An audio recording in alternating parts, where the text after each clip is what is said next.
The year was 1889, and in the sprawling territories of the American West, a woman's choices were as limited as her legal rights.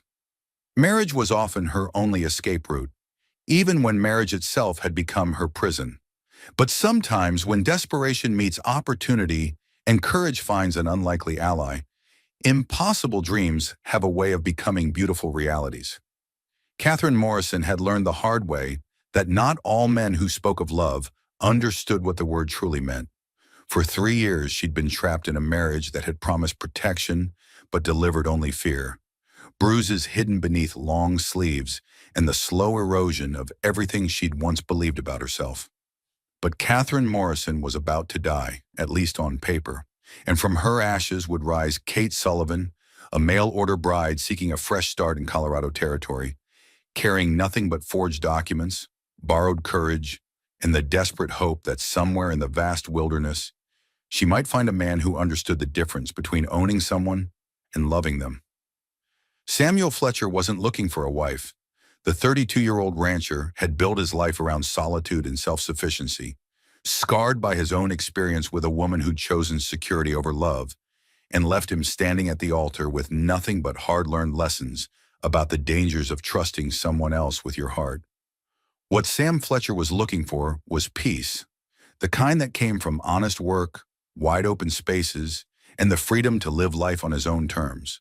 What he wasn't expecting was a mail-order bride who would challenge everything he thought he knew about marriage, freedom, and the courage it takes to start over when the whole world is watching. You're about to witness how a woman fleeing one kind of bondage would discover that true freedom doesn't come from finding the right master. It comes from finding someone who refuses to be your master at all. How a man who'd given up on love would learn that sometimes the most precious thing you can offer someone isn't your heart, but the space to heal their own. This is the story of Catherine Morrison, who disappeared into the wilderness to become Kate Sullivan, and discovered that sometimes the most dangerous thing you can do is trust a stranger with the truth. Of Samuel Fletcher, who thought he was helping a desperate woman escape her past, but ended up confronting his own fears about love, commitment, and the difference between protecting someone and setting them free. Neither of them expected that a business arrangement designed to avoid the complications of real marriage would become the foundation for the most honest relationship either had ever known. Neither imagined that freedom offered freely could be more binding than any legal document, or that love chosen daily was stronger than love demanded by law. Kate thought she was trading one form of dependence for another. Sam thought he was offering temporary sanctuary to a woman in trouble. What they discovered was that sometimes the most revolutionary act two people can commit is refusing to own each other while choosing to belong together anyway. In the Colorado territory of 1889, where a woman's worth was measured by her husband's success and a man's strength was judged by his ability to control his household, Kate Sullivan and Samuel Fletcher were about to prove that there was another way to build a life together. A way that began with honesty instead of deception, freedom instead of ownership, and the radical idea that love was something you gave, not something you took.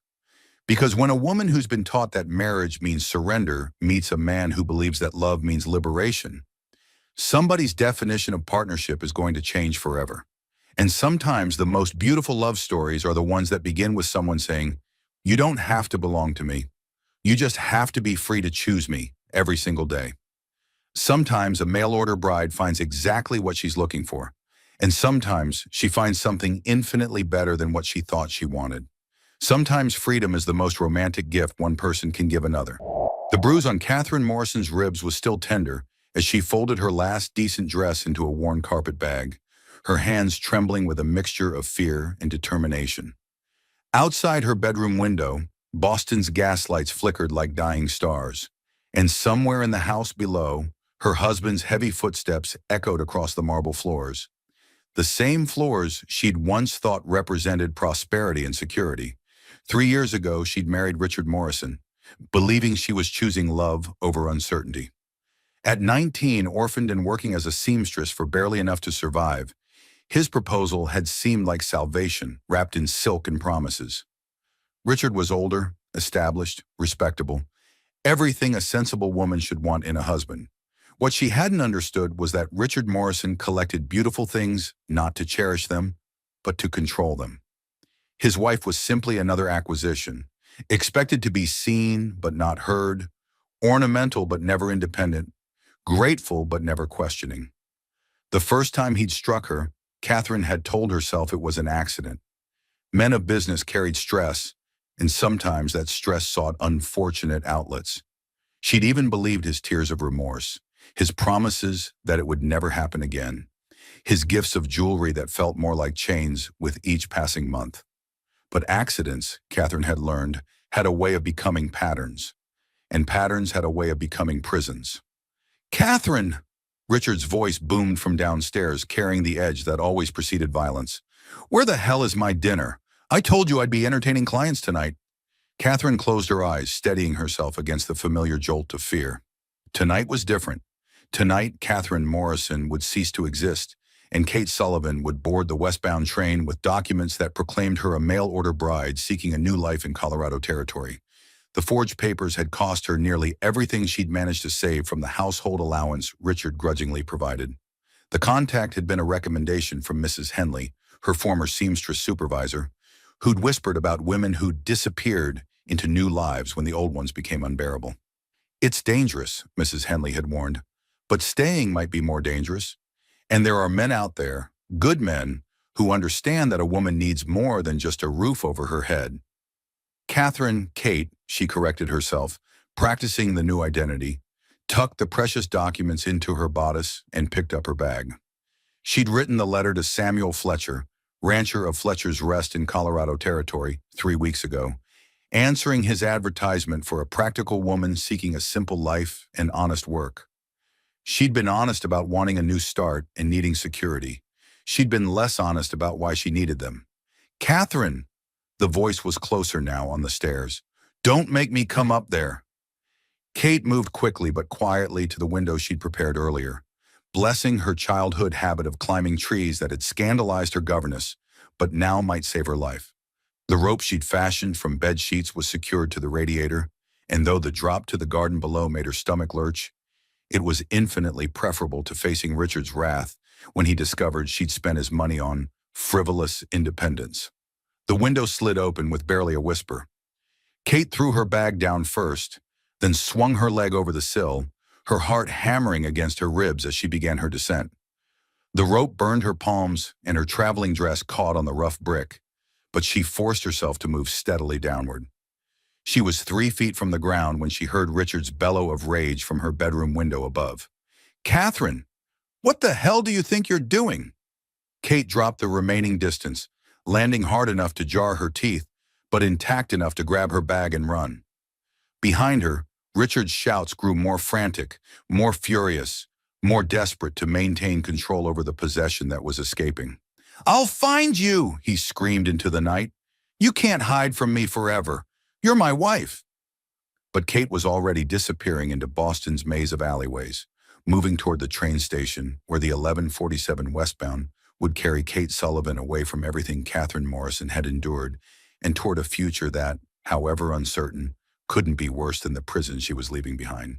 The train station at night was a symphony of steam and steel, departing dreams and arriving hopes. Kate purchased her ticket with shaking hands, using the name on her forged documents, and found a seat in the least expensive car among other travelers seeking new lives in the territories. As the train pulled away from Boston, Kate pressed her face to the window and watched the city lights fade into darkness. Somewhere in that sprawling maze of respectability and hidden cruelties, Richard Morrison was probably discovering that his wife had taken nothing of value except herself. Let him search. Catherine Morrison was dead, buried somewhere between the bedroom window and the train platform.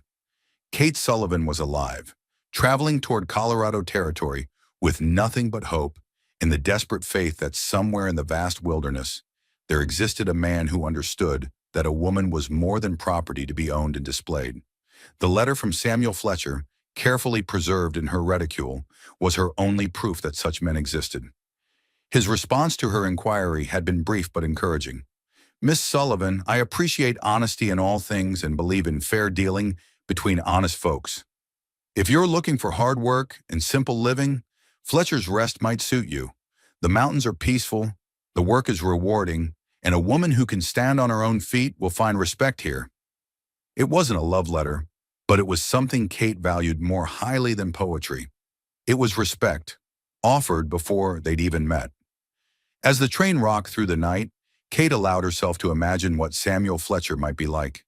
Would he be gentle or stern, handsome or plain, kind or merely practical? The advertisement had mentioned that he was a widower, that he ran cattle and horses, that he valued independence and hard work above social pretensions.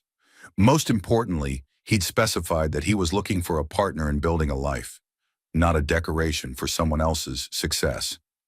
Kate dozed fitfully as the train carried her west, her dreams filled with wide-open spaces and men who kept their promises, who spoke honestly and touched gently, who understood that strength meant protecting rather than controlling. When she woke, the sun was rising over landscapes more vast and empty than anything she'd ever imagined. The mountains in the distance looked like sleeping giants, and the sky stretched endlessly in shades of golden blue that made her heart expand with something she'd almost forgotten how to feel. Hope. In 6 hours, she would arrive in Cedar Creek, Colorado territory. Samuel Fletcher would be waiting, or he wouldn't. He might be everything his letter suggested, or he might be another version of the disappointment she was fleeing. But for the first time in 3 years, Kate Sullivan was traveling towards something instead of running from it. For the first time since her wedding day, she was making a choice that belonged entirely to her. Whatever waited in Colorado territory, it would be her choice to face it. And after 3 years of having every choice made for her, that freedom felt more precious than all the security she was leaving behind. The train rolled on, carrying Kate toward her future, toward Samuel Fletcher, toward the possibility that sometimes when you lose everything you thought you wanted, you discover what you actually need. Sometimes the bravest thing you can do is jump out a window and climb aboard the first train to anywhere else. Sometimes mail-order brides find exactly what they're looking for, and sometimes they find something infinitely better. The train wheezed to a stop at Cedar Creek Station with a final blast of steam that seemed to announce Kate's arrival to the entire Colorado territory. Through the grimy window, she could see a collection of wooden buildings scattered across a valley floor, dwarfed by mountains that rose like ancient cathedrals into the crystalline sky. Kate gathered her carpet bag and the small bundle of personal items that represented everything she now owned, her heart hammering with nervous anticipation. Somewhere on that platform, Samuel Fletcher was waiting, or so she hoped. Their correspondence had been limited to practical arrangements: her arrival time, his physical description, tall, dark hair, usually wearing a black hat, and his promise to meet the 2:30 westbound. As she stepped onto the platform, Kate felt overwhelmed by the sheer vastness of the landscape. Boston had been all buildings and boundaries, contained spaces where a person knew exactly where they stood. This place seemed to stretch endlessly in all directions, as if the very concept of limitation had been swallowed by the sky. "Miss Sullivan?" Kate turned toward the voice and felt her breath catch. Samuel Fletcher was indeed tall, easily 6 feet, with the kind of weathered handsomeness that spoke of years spent outdoors. His dark hair needed cutting, and his clothes were practical rather than fashionable, but there was something in his blue eyes, a steadiness, a quiet strength that made her feel safer than she had in months. "Mr. Fletcher," she replied, offering a nervous smile, "thank you for meeting me." Sam studied her face with the careful attention of a man who'd learned to read character quickly and accurately.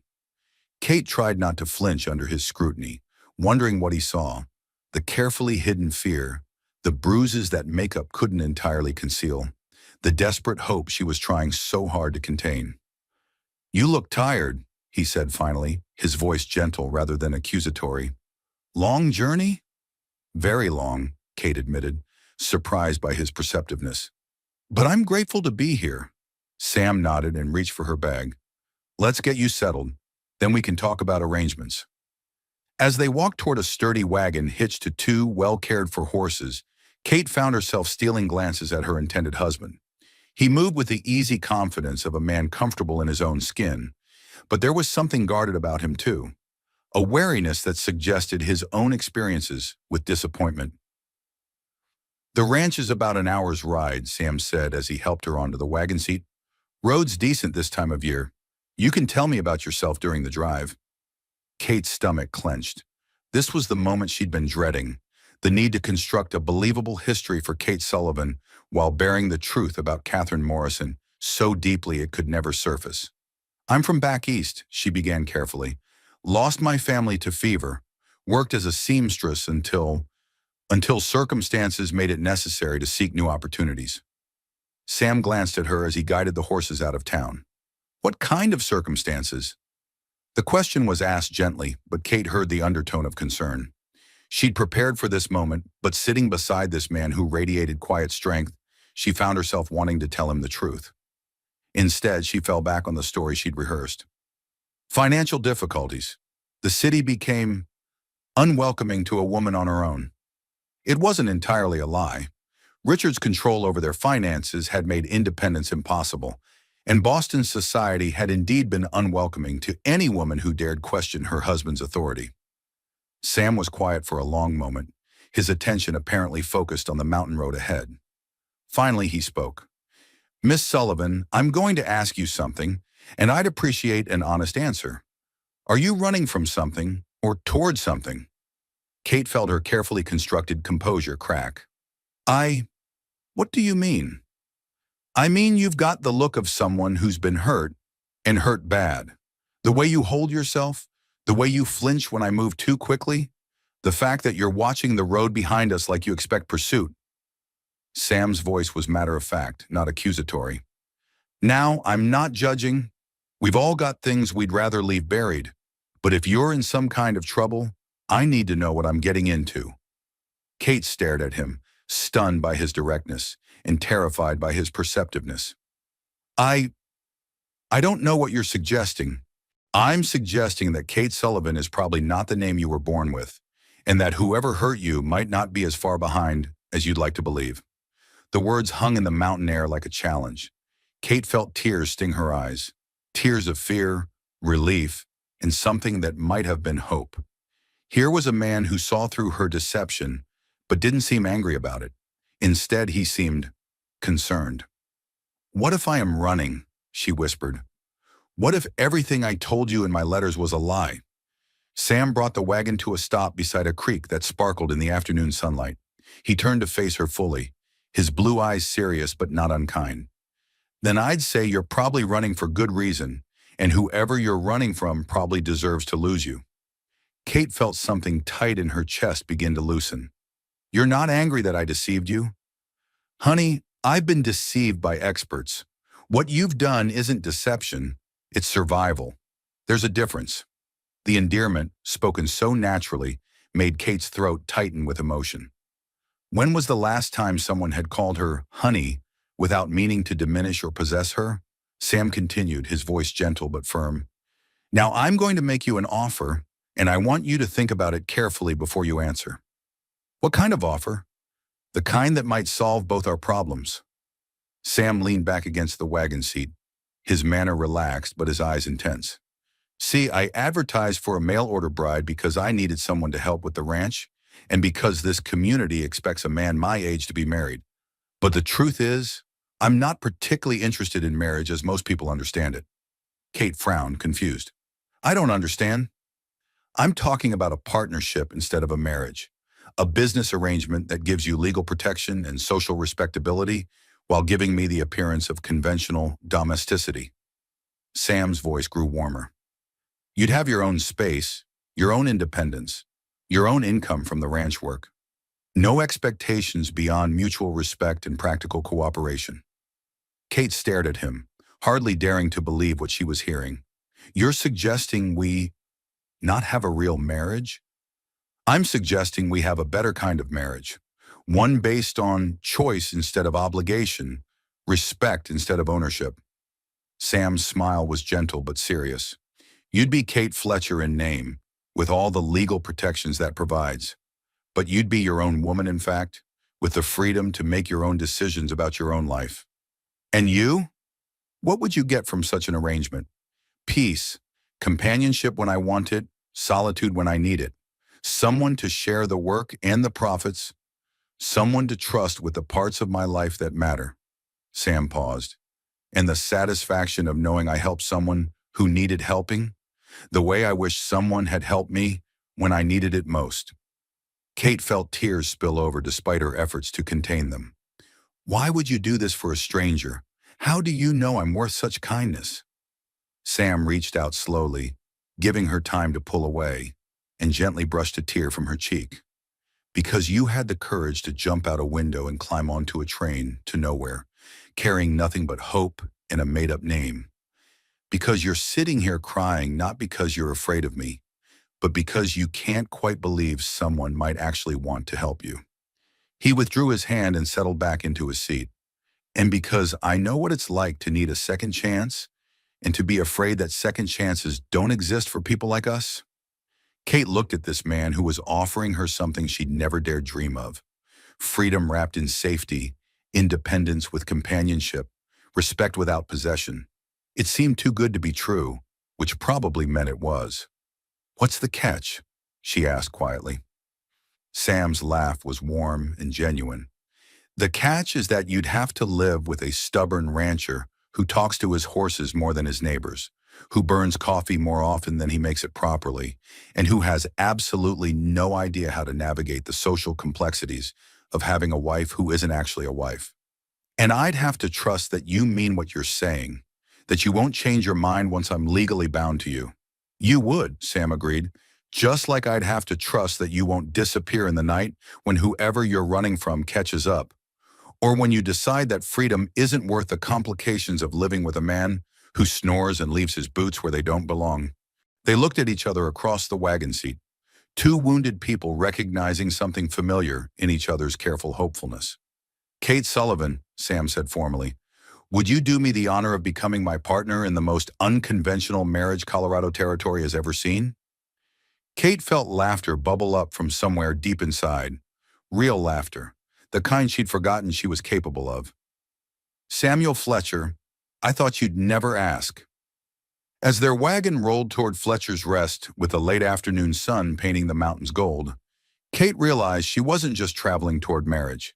She was traveling toward the first real choice she'd been free to make in years. And for the first time since climbing out that Boston window, she was genuinely excited to discover what that choice might bring. Fletcher's Rest took Kate's breath away. The ranch house sat in a natural clearing surrounded by towering pines, with mountains rising like protective walls on all sides. It was modest but well built, with a wide porch that seemed designed for watching sunsets and a garden that spoke of someone who understood the value of growing things. "It's beautiful," Kate said as Sam helped her down from the wagon. "It's home," Sam replied simply. "Or it will be if you decide to stay." Their wedding ceremony 3 days later was the strangest Kate had ever witnessed, probably the strangest Cedar Creek had ever witnessed too. Reverend Thompson seemed confused by their request for a partnership ceremony rather than traditional vows, but Sam's reputation in the community carried enough weight to overcome any objections. "Do you, Samuel, take Kate to be your partner in all things, to respect her independence while offering your protection, to share your life while honoring her freedom?" "I do." "And do you, Kate, take Samuel to be your partner in all things, to share his burdens while maintaining your autonomy, to build a life together while remaining true to yourself?" Kate looked into Sam's steady blue eyes and felt something she'd never experienced before: the confidence of making a choice she actually wanted to make. "I do." The kiss that sealed their partnership was gentle, brief, and felt more like a handshake between equals than a claim of ownership. Kate had never been kissed with so much respect and so little demand.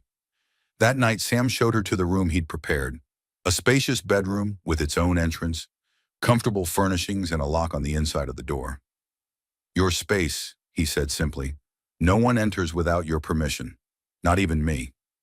Kate stood in the doorway of her sanctuary, overwhelmed by the reality of privacy she controlled. "What if someone asked questions about our arrangements? Then we tell them it's none of their business how a husband and wife organize their private life." Sam's smile was gentle but firm. "Kate, you're free here. Free to work or rest, free to speak or be silent, free to be in my company or avoid it entirely. The only thing you're not free to do is doubt that this freedom is real."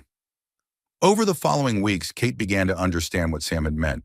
She woke when she chose, worked at tasks that interested her, and spent her evenings reading books from Sam's surprisingly extensive library or simply sitting on the porch watching the mountains change color in the fading light. Sam was exactly the partner he'd promised to be.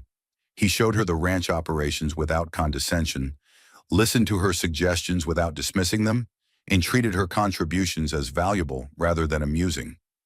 When she proved adept at managing the books, he turned the finances over to her completely. When she redesigned the garden layout for better efficiency, he implemented her changes without question.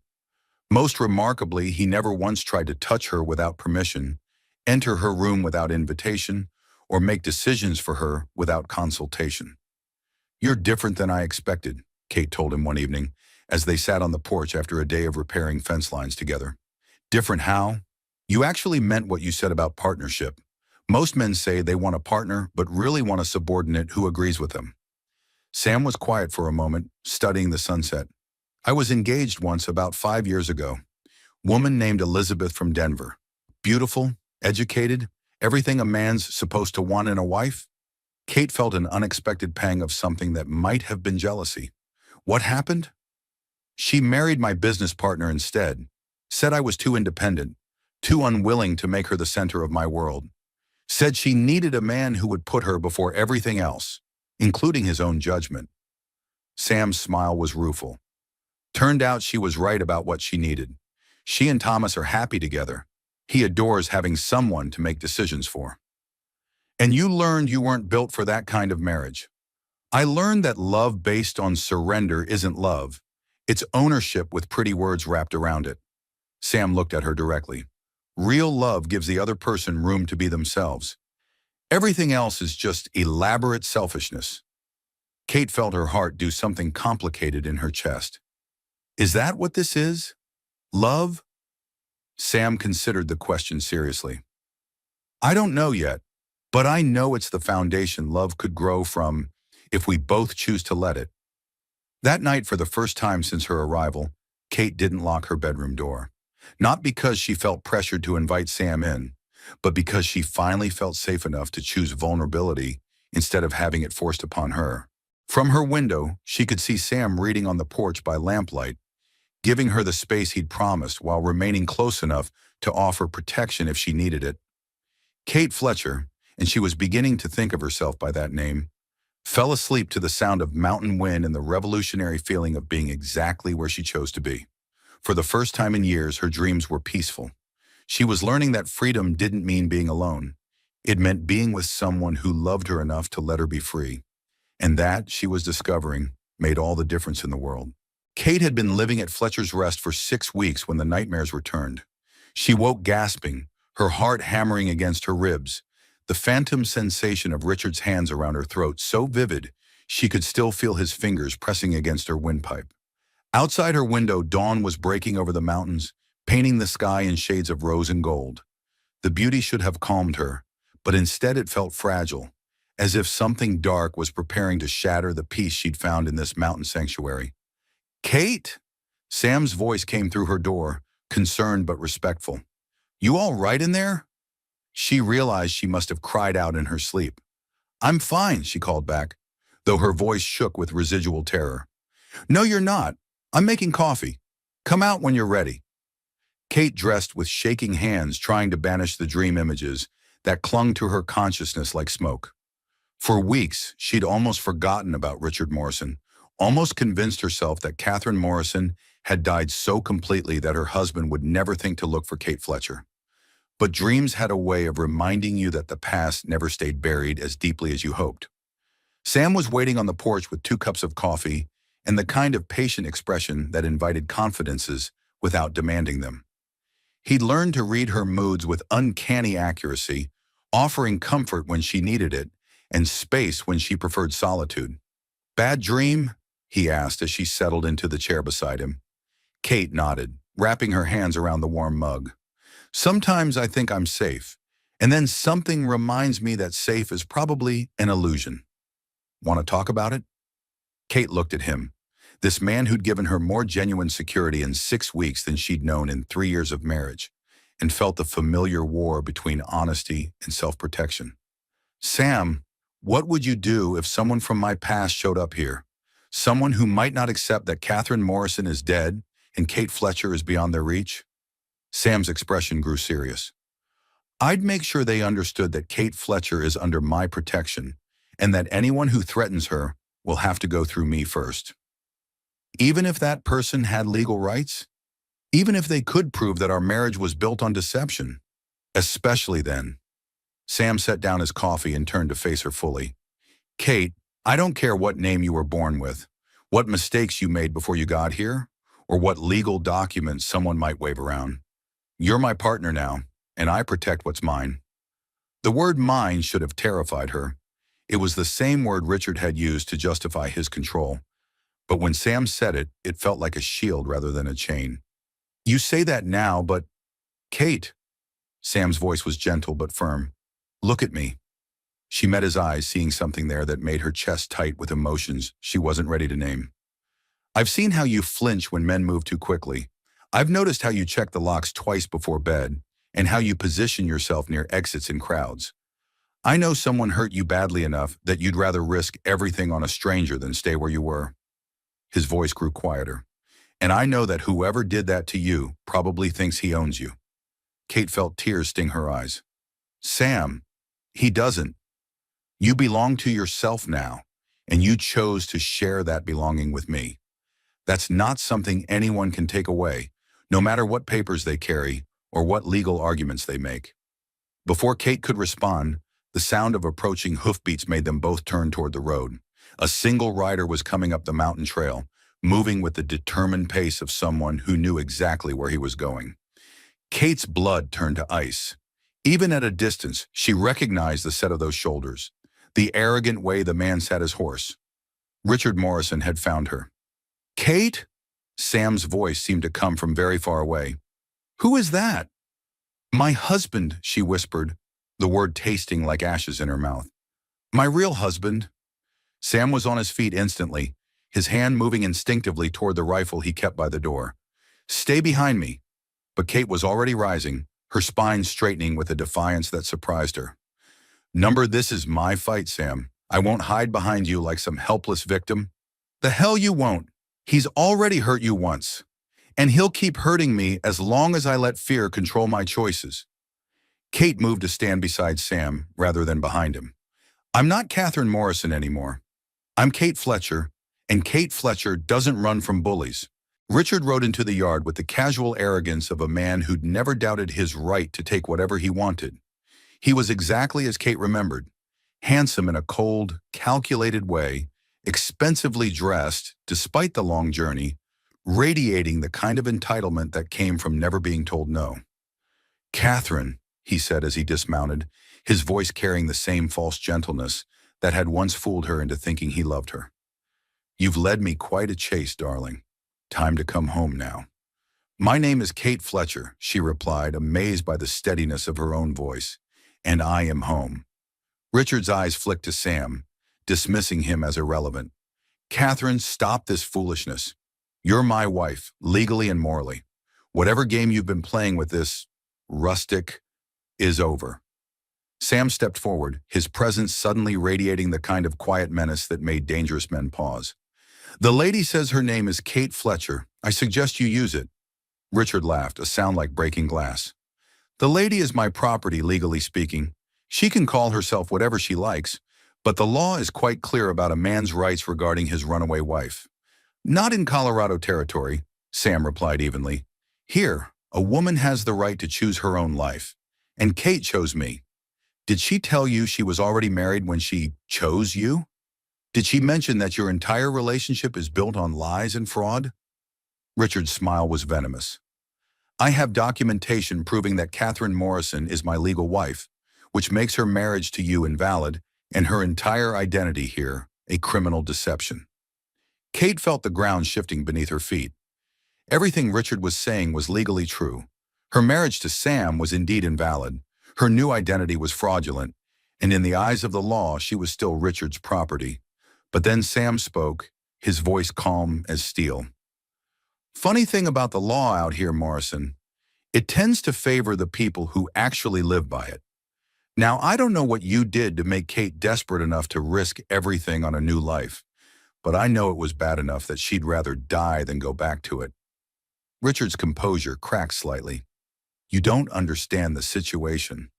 I understand that you're standing on my property, threatening my wife, and wearing out your welcome real fast. Sam's hand moved closer to his gun.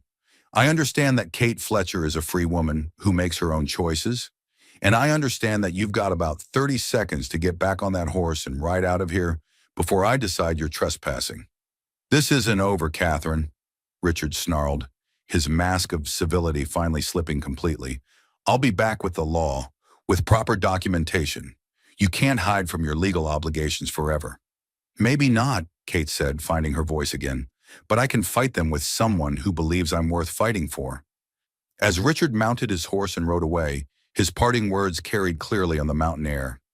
Enjoy your little fantasy while it lasts, Catherine. I'll be back, and when I am, your cowboy protector won't be enough to save you. Sam watched until Richard disappeared down the mountain trail, then turned to Kate. She was trembling, but her chin was raised in defiance. So, Sam said quietly, Mrs. Morrison, want to tell me what we're really dealing with? Kate looked into his eyes and saw no condemnation, no betrayal, only the steady resolve of a man preparing for battle. Yes, she said, I think it's time you knew everything. For the first time since Richard's departure, she smiled, because whatever legal rights her first husband might claim, she'd just discovered something more powerful than any law. A man who was willing to fight for her freedom, even knowing the fight might cost him everything. And that, Kate realized, was worth any risk. Kate told Sam everything. Sitting on their porch as the sun climbed over the mountains, she laid bare 3 years of marriage that had been more prison than partnership. The gradual erosion of her independence, the escalating violence, the final desperate escape through a bedroom window. Sam listened without interruption, his jaw growing tighter with each revelation. When she finished, silence settled between them like dust after a storm. He'll be back, Sam said finally, probably with the sheriff and whatever legal documents he can manufacture to support his claim. I know. Kate's voice was steadier than she felt. Sam, you could still walk away from this. Claim you were deceived, that the marriage was invalid from the beginning. No one would blame you. Sam turned to look at her with an expression that made her heart skip. Kate Fletcher, if you think I'm walking away from you now, you don't know me at all. But the legal complications are my problem now. You're my wife in every way that matters, and I don't abandon family when things get difficult. The word family hit Kate like a physical blow. Sam, we barely know each other. We've been married 6 weeks based on false pretenses. You don't owe me. I owe you everything, Sam interrupted. You want to know why I advertised for a mail-order bride instead of courting someone local? Because I was tired of being alone, but I was scared of being owned. You gave me partnership without possession, companionship without chains. You think I'm going to let some bastard from Boston destroy that? Before Kate could respond, the sound of approaching horses echoed up the mountain trail. Multiple riders this time. Richard had returned with reinforcements. Stay close to me, Sam said, checking his rifle. But don't hide. We face this together.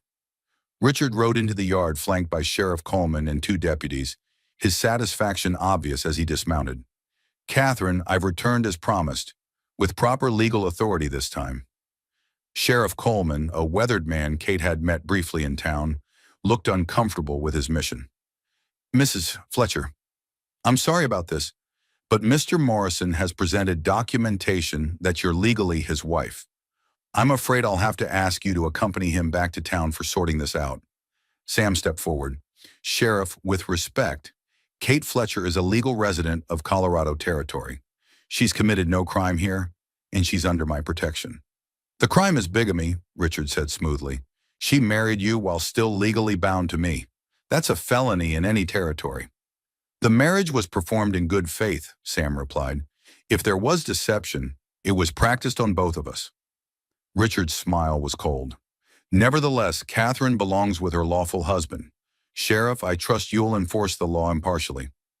Kate felt the old fear rising in her throat, the helplessness of being discussed like property by men who would decide her fate without consulting her wishes. But then Sam's hand found hers, warm and steady, and she remembered who she'd become. Sheriff Coleman, Kate said, her voice carrying clearly across the yard. I request the right to speak on my own behalf. Catherine, you'll remain silent, Richard began. My name is Kate Fletcher, she interrupted, her voice growing stronger. And in Colorado territory, I believe women have the right to testimony in legal proceedings. Sheriff Coleman nodded reluctantly. That's true, ma'am. What do you want to say? Kate looked at Richard, the man who'd controlled her through violence and intimidation, and felt the last of her fear transform into righteous anger. I want to say that Richard Morrison forfeited any claim to being my husband the first time he struck me. That a man who uses his fists to win arguments isn't a husband, he's a captor, and that I would rather die free than live as his property. Richard's facade of civility cracked. You ungrateful little... I want to say, Kate continued, her voice rising over his, that Samuel Fletcher has shown me more respect in 6 weeks than Richard Morrison showed me in 3 years. That he's never raised his hand to me, never threatened me, never tried to control my thoughts or actions. She turned to face the sheriff directly. Most importantly, I want to say that if the law requires me to return to a man who beat me bloody for the crime of wanting to be treated as a human being, then the law is wrong. Sheriff Coleman shifted uncomfortably. Mrs. Fletcher, the law is the law. I can't ignore valid documentation because of personal grievances. Even when those grievances include attempted murder, Sam asked quietly. Richard went pale. That's a lie. Is it? Sam's voice was deadly calm. Kate, show them your ribs. Kate hesitated for only a moment before unbuttoning the top of her dress enough to reveal the yellowed bruises that still marked her ribcage. Bruises from Richard's final, most vicious attack. I was unconscious for 3 hours, Kate said steadily. When I woke up, Richard was telling the servants I'd fallen down the stairs. The doctor he called said another blow like that might have killed me. Sheriff Coleman stared at the evidence of Richard's brutality, his expression growing grim. Mr. Morrison, is this true? My wife was difficult. Occasionally discipline was necessary to maintain proper order in my household. Discipline? Sam's voice was lethal. You call beating a woman unconscious discipline? What happens between a man and his wife is private, not when it's attempted murder. Sam moved closer to Richard, and Kate saw something dangerous flicker in his eyes. You want to discuss discipline, Morrison? Let's discuss what happens to men who hurt women under my protection. Sam, Sheriff Coleman warned, but his heart didn't seem to be in it. Richard, sensing the mood shifting against him, played his final card. Sheriff, I demand you arrest this woman for bigamy and fraud. The law is clear. Sheriff Coleman looked from Richard to Kate to Sam, clearly wrestling with competing obligations. The law is clear, he agreed finally, but so is the evidence of abuse. In Colorado territory, we've got provisions for situations like this. What kind of provisions? Kate asked. Annulment proceedings. If we can prove the original marriage was obtained through coercion or maintained through violence, the territorial court can declare it invalid. Coleman's expression grew more confident. Of course, that would require testimony from witnesses, medical evidence, documentation of abuse patterns. Kate felt hope flutter in her chest. I kept a diary, hidden in my room back in Boston. It documents every incident, every threat. Convenient, Richard sneered. Alleged evidence that happens to be 1,000 miles away. Not alleged, said a new voice from the edge of the yard. Documented and witnessed. Everyone turned to see a small, neat woman riding up the trail on a sturdy mare. Kate gasped with recognition. Mrs. Henley? Her former supervisor dismounted with brisk efficiency. Hello, Catherine. Or should I say Kate? I prefer Kate, personally. It suits you better. What are you doing here? Richard demanded. Testifying, Mrs. Henley replied calmly. See, after Kate disappeared, I got curious about why a young woman would risk everything to escape her marriage. So I started asking questions around your Boston neighborhood, Mr. Morrison. Amazing what servants will tell you when they're not afraid of losing their positions. She opened her saddlebag and withdrew a thick folder. I've got sworn statements from your cook, your housekeeper, and 2 neighbors who witnessed your wife fleeing through a window with injuries consistent with violent assault. I've also got her diary, which she asked me to retrieve if anything happened to her. Richard's face had gone ashen. You had no right. I had every right to help a woman escape an abusive marriage, and I had the resources to track her down and make sure she stayed safe. Mrs. Henley smiled grimly. Turns out private investigators are quite affordable when you're motivated to see justice done. Sheriff Coleman examined the documents with growing interest. This is substantial evidence of systematic abuse, more than enough to begin annulment proceedings. Furthermore, Mrs. Henley continued, I've discovered that Mr. Morrison has significant gambling debts in Boston. Debts that would be satisfied by his wife's inheritance. Inheritance that becomes his property only as long as she remains married to him. Kate stared at her savior. You came all this way to help me? I came all this way to make sure that bastard didn't drag you back to hell, Mrs. Henley replied firmly. No woman should have to choose between marriage and survival. Richard, seeing his legal position crumbling, made one last desperate play. He lunged toward Kate, his hand reaching for the gun at his hip. If I can't have you, no one can. He never finished the sentence. Sam's fist connected with Richard's jaw with a sound like breaking wood, dropping him to the ground before his weapon cleared its holster. Stay down, Sam advised, his voice conversational, despite the violence of his actions. Next time I won't be so gentle. Sheriff Coleman shook his head. Well, I'd say that settles the question of who's the better man for Mrs. Fletcher. He turned to his deputies. Arrest Morrison for attempted assault with a deadly weapon. We'll sort out the marriage annulment business back in town. As the deputies hauled Richard away, still dazed from Sam's punch, Mrs. Henley approached Kate with a warm smile. You look good, my dear. Happy. I was right about Colorado agreeing with you. Kate threw her arms around the older woman, tears streaming down her face. I can't believe you did all this for me. Sometimes we have to be our own cavalry, Mrs. Henley replied. But sometimes, if we're very lucky, the cavalry arrives just when we need it most. As the dust settled and the last of the horses disappeared down the mountain trail, Kate found herself alone with Sam on their porch once again. But everything had changed. The threat that had haunted her dreams was gone. Her freedom was legally secured, and the man beside her had proven willing to fight for her without expecting ownership in return. So, Sam said quietly, what happens now? Kate looked at him, really looked at him, and saw not just the partner who'd offered her sanctuary, but the man who'd stood between her and danger without hesitation, who'd fought for her freedom rather than her surrender. Now, she said, reaching for his hand, I choose you. Not because I have to, not because I'm afraid, but because I want to. Because you're the only man I've ever met who understood that love means setting someone free to love you back. Sam's smile was like sunrise over the mountains. Kate Fletcher, are you proposing to me? Again?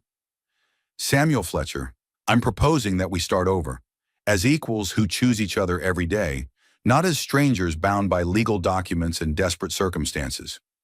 When he kissed her this time, it wasn't the respectful partnership kiss of their wedding ceremony.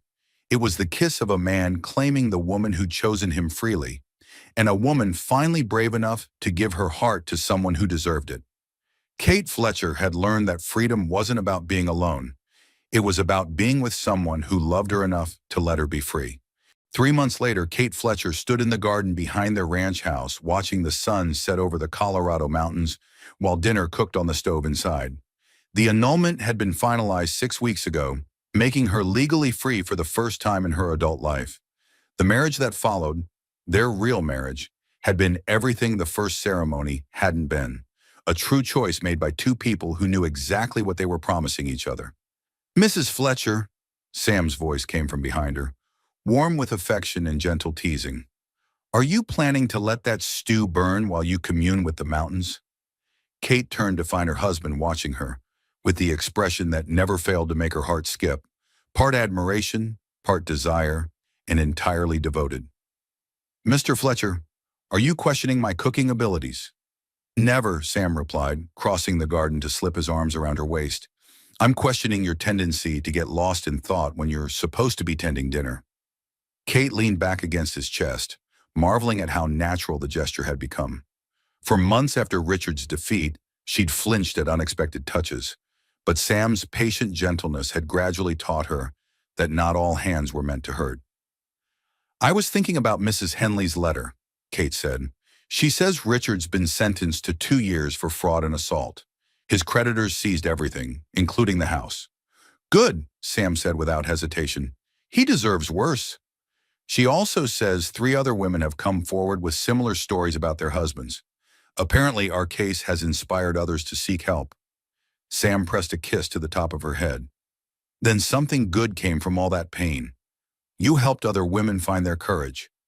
Kate turned in his arms to face him. We helped them. This wouldn't have worked if I'd been alone. You were never alone, Kate. From the moment you stepped off that train, you had someone in your corner. Sam's smile was soft but serious. The question is, what do you want to do now that you're truly free to choose anything? It was a question they'd been dancing around for weeks. With the legal complications resolved and Richard permanently out of their lives, Kate could go anywhere, do anything, become anyone she wanted to be. The entire world was open to her in ways it had never been before. I want to stay here, she said without hesitation. I want to expand the garden, maybe start selling vegetables in town. I want to learn to ride better so I can help with the cattle drives. I want to write letters to Mrs. Henley about other women who need help escaping. And, Sam prompted, sensing there was more. Kate felt heat rise in her cheeks. And I want to see what it's like to share a bed with a man who asks permission instead of taking what he wants. Sam's eyes darkened with something that made Kate's pulse quicken. Kate Fletcher, are you seducing your husband? I'm suggesting that our marriage has been missing some important elements that I'm finally ready to explore. What changed your mind? Kate considered the question seriously. I realized that I wasn't just afraid of intimacy. I was afraid of losing myself in it. But you've spent months proving that loving you doesn't mean disappearing into you. Sam's hands moved to cup her face with the gentleness that had won her trust. Kate, are you sure? We can wait as long as you need. I'm sure, she whispered. I love you, Sam Fletcher. Not because you saved me, not because I'm grateful, but because you're the first man I've ever met who made me want to choose love instead of settling for safety. When Sam kissed her this time, Kate felt something shift between them, the last barrier falling away, the final step from partnership to true intimacy. But even as passion flared between them, she felt no fear, no sense of losing herself in someone else's desires. Because Sam had taught her that real love didn't consume, it liberated. Later, as they lay together in the bed they now truly shared, Kate traced lazy patterns on Sam's chest while he played with her unbound hair. Any regrets? Sam asked softly. Kate considered the question. About Richard? About running away? About answering your advertisement? About any of it. No regrets, Kate said firmly. Even the pain was worth it, because it led me to you. I wouldn't change anything that brought me here. Even if you could go back and choose a different path, a safer one? Kate raised her head to look at him. Sam Fletcher, are you having second thoughts about your unconventional wife? Never, Sam replied immediately. But I want to make sure you don't wake up one morning wishing you'd chosen a different adventure. Kate smiled, struck by how well he knew her. The only adventure I want is the one we're building together. Growing old on this ranch, watching our children play in that garden, proving every day that love chosen freely is stronger than love demanded by law. Children? Sam's eyebrows rose hopefully. Eventually, Kate said, blushing, if you want them. I want everything with you, Sam said seriously. Children, grandchildren, 50 years of mornings like this. I want to build something so strong that no one can ever tear it down. Then that's what we'll do, Kate promised. We'll build a life so full of chosen love that the world will have to believe such things are possible. 6 months later, Kate Fletcher received a letter that would change everything again. But this time, the change was entirely welcome. Mrs. Henley is retiring, Kate announced, setting down the letter as Sam came in from checking the cattle. Good for her. She's earned it. She wants to know if I'd be interested in taking over her network, helping women escape abusive marriages, finding them safe places to start over. Sam paused in removing his boots. That would mean travel, danger, dealing with men like Richard on a regular basis. It would also mean giving other women what we gave each other, hope and a second chance. Sam studied her face and seeing the excitement there. You want to do it. I want to do it with you, as partners, using the ranch as a safe house, creating legal documentation for new identities, building a network of people who believe women deserve better than ownership disguised as marriage. Sam's smile was slow and proud. Kate Fletcher, you want to become professional criminals in the name of justice? I want to become professional liberators in the name of love, Kate corrected. What do you think? Sam crossed the room and pulled her into his arms. I think you're the most remarkable woman in Colorado territory, and I'd follow you anywhere. Even if it means turning our peaceful ranch into a way station for runaway brides. Especially then, Sam said, kissing her forehead. We'll call it Fletcher's Rest, a place where broken people come to heal and learn to be free. As they stood together planning their expanded future, Kate realized she'd traveled much further than the distance between Boston and Colorado. She'd journeyed from captivity to freedom, from fear to courage, from survival to true living. The mail-order bride who'd climbed aboard a westbound train with nothing but forged documents and desperate hope had become a woman who chose her own destiny daily. The partnership that had begun as a business arrangement had transformed into a love story that redefined what marriage could be when both people chose it freely. Kate Fletcher had learned the most important lesson of her life. Freedom wasn't something you achieved once and kept forever. It was something you chose every single day, and it was infinitely sweeter when you chose it with someone who loved you enough to choose your freedom too. Outside their window, the Colorado mountains stood eternal and protective, witnesses to love that had conquered fear, partnership that had triumphed over possession, and the revolutionary idea that the best marriages were the ones where both people remained gloriously, completely free. Sometimes the most beautiful love stories began with desperate escapes and ended with chosen devotion. Sometimes mail-order brides found exactly what they were looking for, and sometimes they found something infinitely better, a love that set them free to love in return. And so, in the Colorado territory of 1889, a mail-order bride learned that sometimes the most dangerous journey you can take is the one from captivity to freedom, and that the most beautiful destination is finding someone who loves you enough to let you choose them every single day. Kate Fletcher discovered that real marriage isn't about ownership or obligation, but about two free people deciding to build something beautiful together. Her story with Samuel Fletcher proved that the strongest bonds are the ones formed by choice rather than circumstance, respect rather than submission, and love that liberates rather than confines.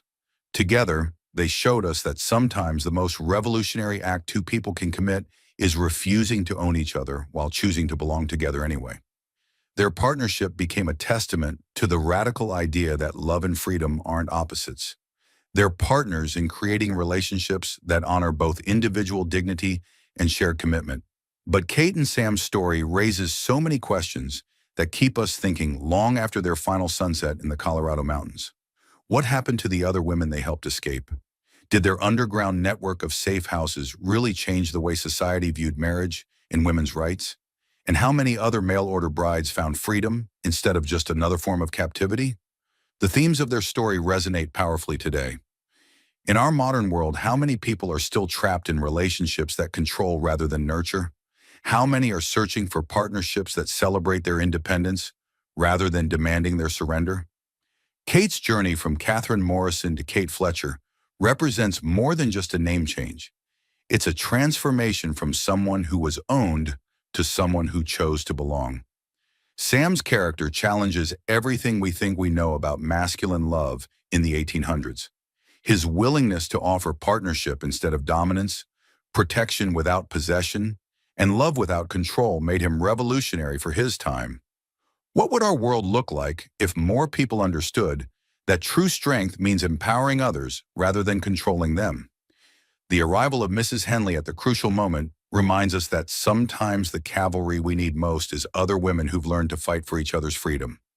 Her cross-country journey to save Kate represents the power of female solidarity and the importance of networks that support women's independence.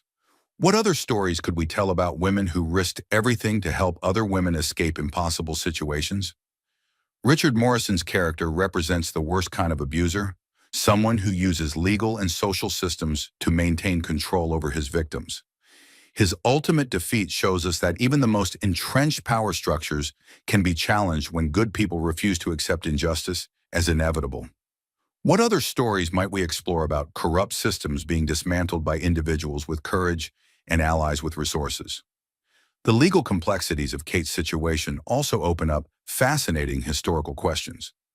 What was it really like for women seeking divorce or annulment in the American territories?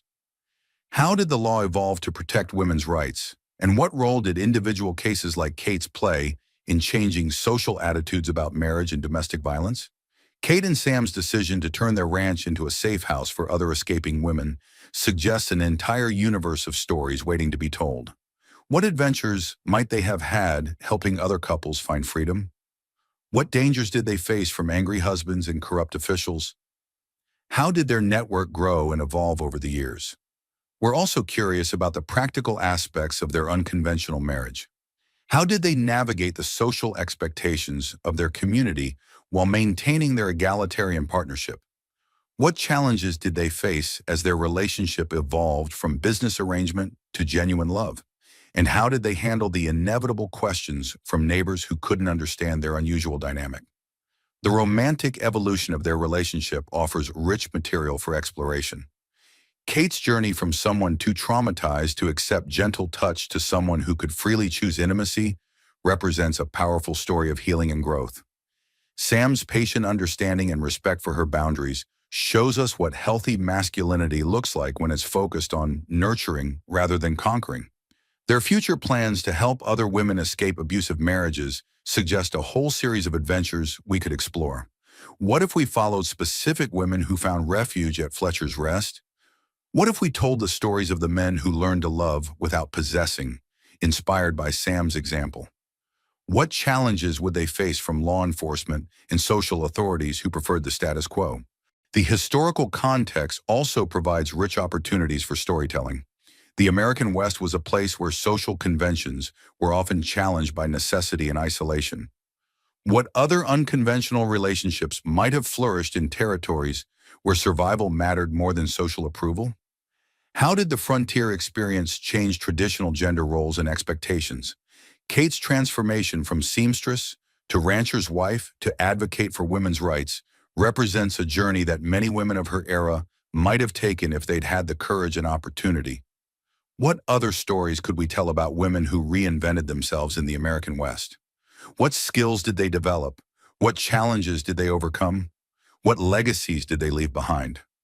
The themes of chosen family versus blood family that we explored in our previous stories continue here in a different form. Kate and Sam created a family based on mutual respect and daily choice rather than legal obligation or social expectation. How might their approach to marriage influence the way they raise children? What values would they pass on to the next generation? Tell us in the comments, what aspect of Kate and Sam's relationship do you find most inspiring? Is it Sam's understanding that love means freedom? Kate's courage in choosing to trust again after trauma? Their partnership in helping other women find safety? Or their proof that marriages can be built on equality rather than hierarchy? What other characters from this story deserve their own tales? We're particularly curious about Mrs. Henley's backstory. What experiences taught her to recognize and fight abuse? What about Sheriff Coleman, who seemed genuinely committed to justice even when it complicated his job? What stories might we tell about other law enforcement officers who had to choose between legal technicalities and moral imperatives? Here's something else to consider. This story took place during a time when women's rights were extremely limited, but Kate found ways to claim her agency anyway. What can her story teach us about finding freedom within restrictive systems? How might her strategies for survival and escape inspire people facing similar challenges today? The story also touches on themes of economic independence and self-sufficiency. Kate's progression from dependent wife to equal partner in a working ranch represents a journey toward economic freedom that paralleled her emotional liberation. What other stories could we explore about women who found financial independence in the American West? Don't forget to subscribe to Wild West Stories for more incredible tales of love that liberates rather than constrains, partnerships that celebrate equality, and the courage to believe that everyone deserves relationships built on respect rather than control. But most importantly, share your thoughts in the comments below.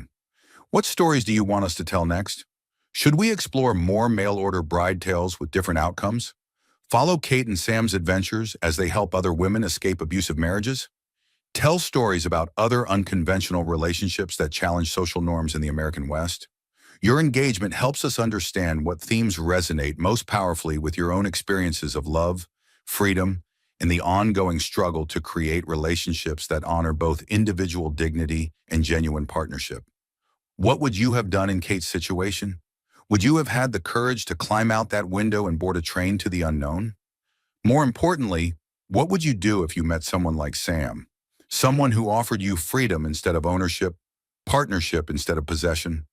Share your thoughts about the difference between love that controls and love that liberates. Tell us about relationships in your own life that have celebrated your independence rather than demanding your surrender. Help us understand what modern audiences want to see in stories about partnership, equality, and the ongoing evolution of what marriage can be when both people remain free to choose each other daily.